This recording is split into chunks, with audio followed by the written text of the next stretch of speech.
क्योंकि पार्टी जो फैसला करे उस फैसले को लब्बैक कहना चाहिए।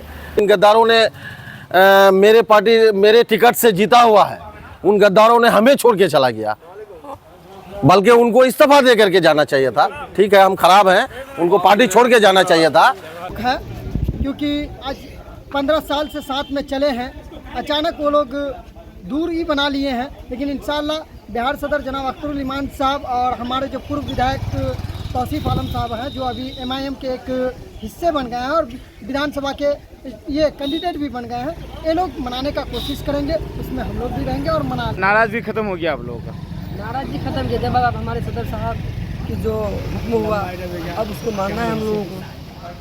आजमन साहब, आज आप लोग MIM दफ्तर आए थे, कल अपील हुई थी अख्तर साहब की तरफ से और कल इस्तीफा भी हुए हैं लोग 30-35 लोगों का, क्या कुछ कहेंगे इसको? क्या बातचीत हुई? कुछ लोग पार्टी से नाराज़ होकर, पार्टी के फैसले से नाराज़ होकर इस्तीफा दिए हैं, लेकिन हमारे बिहार सदर अख्तरुल इमान साहब का कहना है कि हम उन लोगों को मना लेंगे।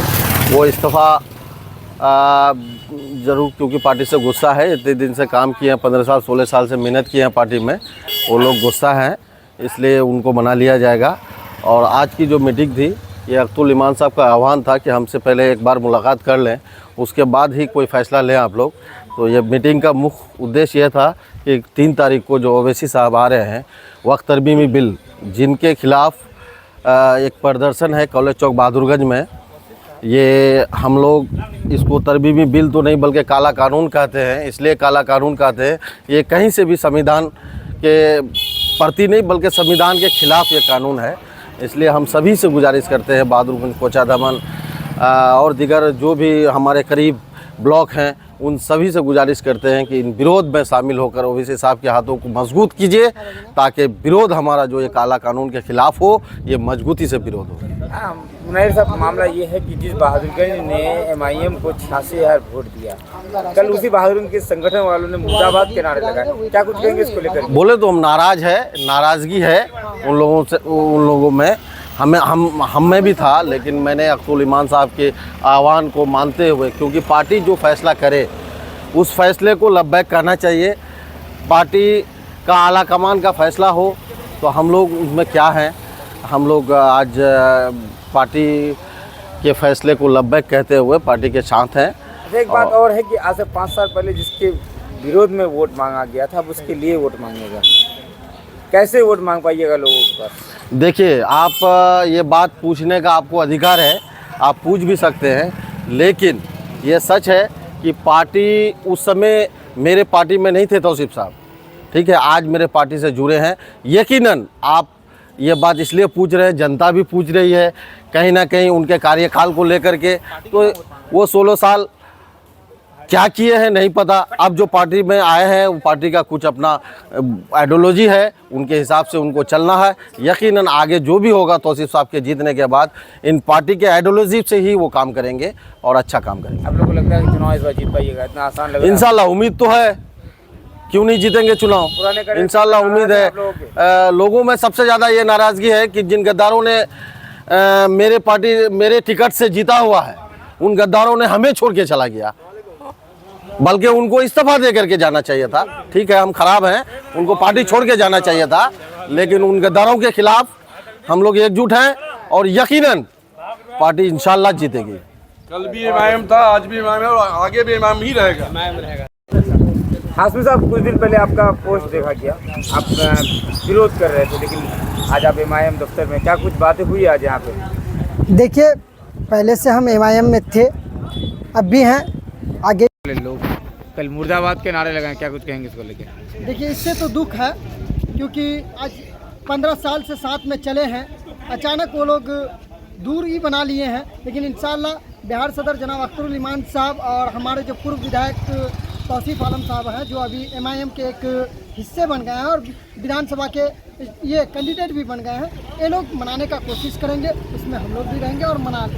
3 तारीख का प्रोग्राम को ले क्या बोले पैगाम देंगे लोगों को? मैं पूरे सीमांचल के साथ साथ अपने बिहार वासियों को एक संदेश देना चाहता हूं, दावत देना चाहता हूं कि 3 तारीख को जो प्रोग्राम है बहादुरगंज कॉलेज बहादुरगंज में, जहां पे हमारे कायद जनाब बैरिस्टर असदुद्दीन ओवैसी साहब आ रहे हैं, अभी जो वक्त अमेंडमेंट काला कानून जो बना है उसको लेकर के, और जो अभी कश्मीर में एक दर्दनाक हमला हुआ है उसको लेकर के, इन सारी मामला को लेकर के एक बहुत बड़ी जलसा होने जा रहा है। सभी को दावत देना चाहूँगा, जो पार्टी में है वो भी और जो पार्टी में नहीं है उन सभी को दावत देना चाहूँगा कि आप लोग 3 तारीख को आए और प्रोग्राम को सफल करें, ताकि यहाँ से एक मैसेज दे और सरकार को झुकने का काम कराएं, ताकि सरकार इसको जलसा को देख करके वो अपने आप जो कानून बनाया है उसको वो वापस ले ले। ठीक है। नूर कलाम साहब, कल आपने गुस्सा जाहिर किया था, कल आप लाइव थे, बहुत सारे लोग देखे, लोग 50 से 1000 प्लस लोग ने देखा आपको। आज फिर एमआईएम दफ्तर में हैं आप, ये एमआईएम की मोहब्बत कहा जाए या सदर साहब की मोहब्बत कहा जाए कि आज फिर एमआईएम दफ्तर में आए? ये सदर साहब की मोहब्बत है और ये लाजमी है कि जब ये एमआईएम का कार्यकर्ता है, जब हम लोगों को पता ना हो, बिना पूछे हुए अगर कोई भी फैसला ले तो गलत है ना। तो अब नाराज़गी ख़त्म हो गया आप लोगों का? नाराज़गी ख़त्म किया, जब अब हमारे सदर साहब की जो हुक्म हुआ अब उसको मानना है हम लोगों को। चलिए, 3 तारीख के प्रोग्राम को लेकर क्या कुछ कहेंगे? बस हम यही संदेश देना चाह रहे हैं कि पूरे किशनगंज के आवाम से मेरी गुजारिश है कि भारी से भारी तादाद में आए और हमारे वरिष्ठ असदुद्दीन अवीस साहब की बातों को सुने, जो आज पूरे हिंदुस्तान में वक्त दिल के विरोध में पूरे हिंदुस्तान में घमासान मचा हुआ है। इसी को लेकर के हमारे वरिष्ठ असदुद्दीन साहब कॉलेज चौक बहादुरगंज के ग्राउंड में आ रहे हैं। मेरा संदेश है कि आप सभी लोग वहाँ पर पहुँचे, अवीस साहब की बातों को सुने। बहुत शुक्रिया। अजय भाई साहब, आप लोग ट्रागा से कुछ लोग आए थे कल मासूम साहब के प्रोग्राम में, और ओवैसी साहब और अब्दुल रहमान साहब के मुर्दाबाद के नारे लगे। हाँ रियाज भाई, अब कल ट्रागा से मासूम साहब के कॉल पर 2-4 लोग आए थे, संगठन के लोग हैं, वो मासूम साहब के कॉल पर आए थे और अख्तरुल और पार्टी के इसमें नाराज़गी जाहिर किए हैं। लेकिन उम्मीद है कि वो लोग ज़्यादा दिन नाराज़ नहीं रहेंगे। अख्तरुल साहब जल्दी से उन लोगों को मना लेंगे और पार्टी में वो लोग दोबारा से काम करने स्टार्ट करेंगे इंशाअल्लाह। 3 तारीख के प्रोग्राम में क्या है? 3 तारीख को जो वक्फ एक्ट के ख़िलाफ़ प्रोग्राम है, दरअसल ये वक्फ एक्ट बहुत ही ख़तरनाक कानून है मुसलमानों के ख़िलाफ़। इसके ख़िलाफ़ हम लोगों को एकजुट होकर के अवैसी साहब के साथ कंधे से कंधा मिलाकर के इस काले कानून के ख़िलाफ़, सरकार के ख़िलाफ़ बहादुरगंज में एकजुटता का सबूत देना है और इस कानून के ख़िलाफ़ हम लोग लड़ाई जारी रखेंगे। मासूम साहब के कॉल पर 2-4 लोग आए थे, संगठन के लोग हैं, वो मासूम साहब के कॉल पर आए थे और अख्तरुल और पार्टी के इसमें नाराज़गी जाहिर किए हैं। लेकिन उम्मीद है कि वो लोग ज़्यादा दिन नाराज़ नहीं रहेंगे। अख्तरुल साहब जल्दी से उन लोगों को मना लेंगे और पार्टी में वो लोग दोबारा से काम करने स्टार्ट करेंगे इंशाअल्लाह।